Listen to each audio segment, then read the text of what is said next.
ये मिला जो फैजान हैदर जज था, जिसको यूके के लिए ट्रेनिंग पे भेजना चाहते थे, उसकी जगह इसको अनाउंस किया गया हाई कोर्ट इस्लामाबाद में। इससे ज्यादा क्या हो सकता है?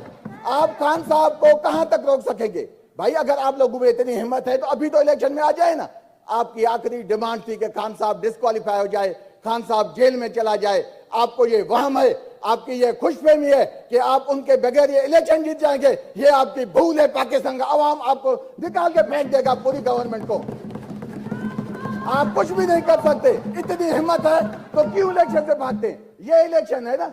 अभी इससे बड़ा जो तमाचा क्या हो सकता है? आप